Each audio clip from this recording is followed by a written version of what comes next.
The AL Central has been a joke for years and never really produces great teams. For some reason, that narrative is completely flipped as they have two of the best teams in the American League. Every team in the Central is above 500 minus the Twins, who are barely under, and the White Sox, who might be the worst team in baseball history.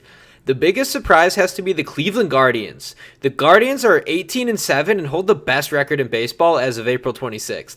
Cleveland is ranked 26th out of 30th for Major League payroll, but have a better record than any other team. Some teams spend money to win, and other teams like Cleveland develop homegrown talent.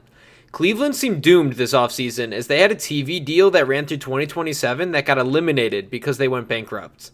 They ended up signing another deal for 1 year as a last resort, and that really hurt the team financially. They claim it doesn't affect payroll because, quote, if they sign someone, they can't give the younger guys plate appearances. While this is definitely valid to some degree, you also have to say this as a GM.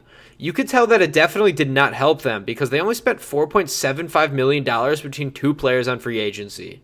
But also, Cleveland does develop players very well and have consistently had the youngest roster in the majors over the last 2 seasons. So there is some truth to both the youth development and the team's finances being hit.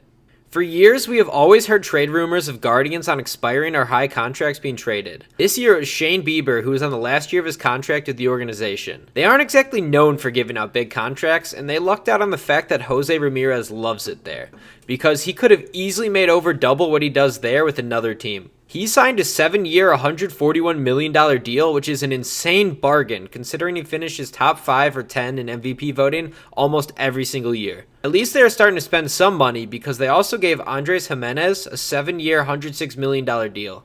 $100 million is a lot, but the thing is, besides Bieber, who is making $13 million this year, no other player on the roster is making over $7 million a year. And if you really want to get deeper into it, everyone but 6 players are making under $5 million a year. Clearly, Cleveland and spending are not too kind to one another. But with knowing this, it is incredible to think that they somehow have the best record in baseball at the time of this video. Not only are they winning, but the pitching and the offense are both top 10 and they are dominating. Cleveland does not need money when they have the power of friendship. Cleveland right now has 2 top 100 prospects, Chase DeLauter at 28 and Kyle Manzardo at 53. They got Manzardo for Savale in a trade this offseason from the Rays. Only 2 guys in the top 100 is not great, but there are levels to this. Last year they had 7 on the top 100. 2 of those guys fell off the top 100, which is just unfortunate, but 4 of those guys are on the current roster and graduated. Gavin Williams is injured but looked good when he played last year. Bo Naylor, Tanner Bibby, and Brian Rocchio are all on the roster and look to be pretty good. Bibby even got second place in AL Rookie of the Year voting last year. Cleveland has a knack for finding talent and developing it into Major League ready. Even guys who aren't top 100, they find a way to get the best out of them. Hunter Gaddis, for instance, he was a starting pitcher project who would get shelled consistently. They moved him to the pen this year, and so far in 12 innings, he is not allowed to run. Here's how they stack up in the league for pitching. They have the 5th best ERA in baseball at the 3.19.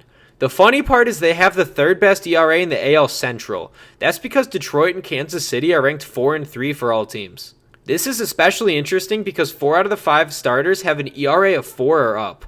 Those guys are Logan Allen, Tanner Bibby, Carlos Carrasco, and Tristan McKenzie. It is really their bullpen that is holding the staff up.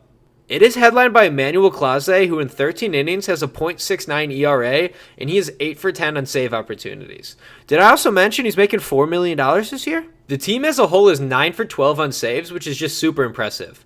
5 guys in the pen have a sub-1 ERA, and mostly every other guy is a sub-3, with a few guys being a little over 3. The bullpen is insane. The pen has won them a lot of games, and it is not surprising since Cleveland has been a pitching factory for the last decade.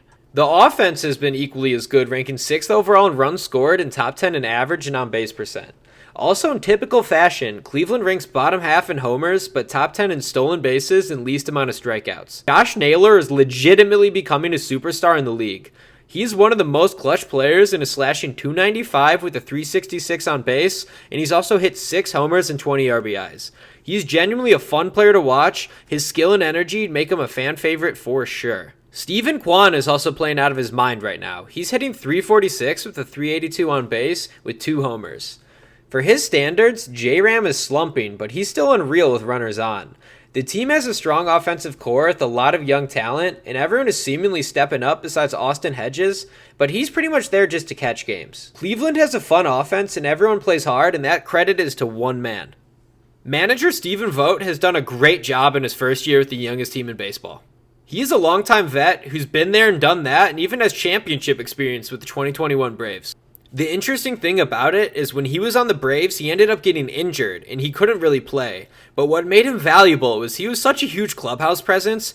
Even when he was hurt, he would show up to games, be in the dugout, he'd just be around everyone. He knows what to say, knows what to do. And in reality, he was just foreshadowing for what was coming next in his managerial position. It is really hard to replicate the impact that Terry Francona has had, but Stephen Vogt has done a great job so far, so give credit where credit is due. He's getting the best out of his young squad, and he has the ability to take them to the playoffs. In my opinion, I believe it's Cleveland's division to lose. The only other threat in my eyes is really Kansas City, but I don't think they're quite there yet. Even as a White Sox fan, I just have to admire good baseball. The thing is, I'm watching record-breaking baseball with my team, but it's not the good kind of records. It's more of like the worst team in history records, so that's pretty cool. But Cleveland is a fun team, and they're doing something right. Anyways, let me know your thoughts on Cleveland's roster.